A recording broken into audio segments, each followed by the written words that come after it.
Inna sanulqi 'alaika qaulan tsaqila.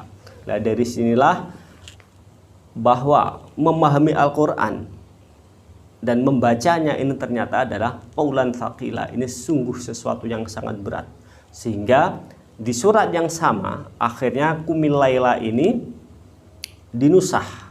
Menurut Ibnu Abbas dinusah pada ayat 20 yang faqra'u ma tayassara minal Qur'an, di mana Ibnu Abbas menafsirkan bahwa faqra'u ma tayassara minal Qur'an, Al-Qur'an ay fi sholah, ay as-sholah, bahwa bacalah yang mudah dari sholatmu itu. Artinya sholat semampumu ya, sholat semampunya saja, tidak usah semuanya, tidak usah separuh daripada malam ataupun sesuatu yang memberatkan kalian.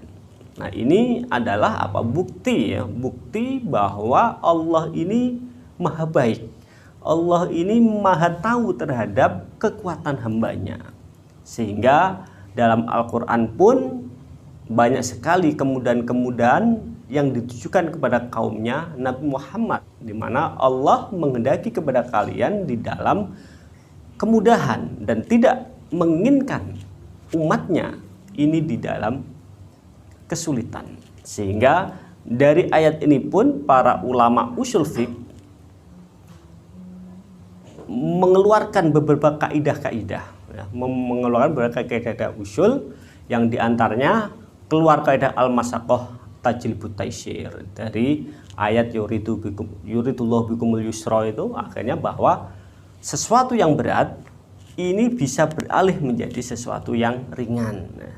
Ya, contoh misalkan sholat, ketika sholat tidak mampu untuk berdiri, maka umat Islam dikasih keringanan. Ketika memang tidak mampu berdiri, diperbolehkan untuk duduk. Sholat masih tidak mampu duduk, diperbolehkan untuk sholat sambil berbaring.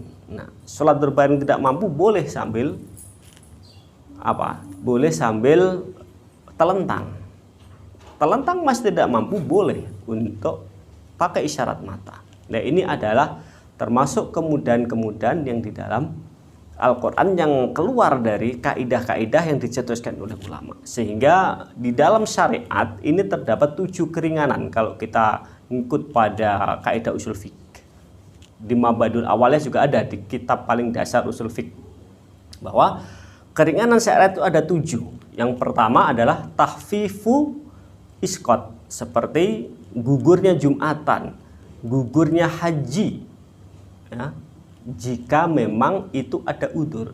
Jumatan asalnya wajib, bisa gugur jika ada udur, misalkan hujan deras atau udur-udur yang lainnya. Atau kewajiban haji, ini juga bisa gugur jika ada udur yang menghalangi kita. Misalkan haji itu kan salah satu rukun Islam, berarti kalau kita tidak melaksanakan, Islam kita belum sempurna. Tapi tetap sempurna Islam kita kalau memang ada halangan, kita tidak bisa berangkat haji. Misalkan memang tidak ada dana, atau ada dana tapi terancam keamanannya, baik di perjalanannya maupun di Mekahnya, misalkan karena di sana mungkin terjadi perang. Nah, ini yang asalnya haji itu menjadi rukun Islam, menjadi tetap kita imannya sempurna walaupun kurang satu. Karena apa? Karena itu ada yang namanya tahfiful iskot, berarti kewajiban itu gugur. Dan ini tetap sempurna ya, keislaman kita tetap sempurna misalkan, ataupun meninggalkan Jumatan tadi karena hujan deras dan kita tidak bisa untuk berangkat Jumatan, maka kita boleh ya, kita boleh meninggalkan Jumatan tersebut dan keislaman kita tidak berkurang sedikit pun karena ada udzur. Itu keringanan pertama yang diberikan oleh syariat. Kemudian yang kedua ada namanya tahfifut tarkhis. Tahfifut tankis dulu. Tahfifut tankis, keringanan dalam mengurangi beban. Contoh sebagaimana sholat qashar, zuhur atau dan asar maupun isya yang asalnya 4 rakaat bisa berkurang hanya menjadi 2 rakaat karena ini ada tankis, yaitu tahfifut tankis, keringanan syariat dengan mengurangi beban yang harusnya 4 dikurangi hanya menjadi 2. Selanjutnya adalah ada tahfiful ibdal. Keringanan syariat dalam bentuk dialihkan yang asalnya kewajiban A menjadi wajib B. Sebagaimana kewajiban wudhu. Ketika ada sesuatu yang tidak memungkinkan seseorang melakukan wudhu, maka boleh beralih, boleh ibdal dari wudhu, ibdal kepada tayamum. Atau misalkan orang punya hutang puasa, orangnya sudah tua renta, sudah lanjut usia, dan tidak mungkin orang ini bisa melakukan puasa di luar Ramadan. Nah, apa yang terjadi? Ibdal dari puasa diganti menjadi fidyah.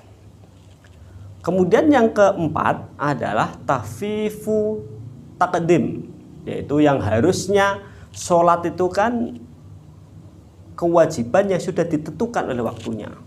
Berarti duhur harus dari sejak zawalu syamsi sampai sampai bayangan sesuai dengan barang tersebut. Panjang bayangan sama dengan panjang barang yang asli. Nah, ini kan waktunya sudah ditentukan.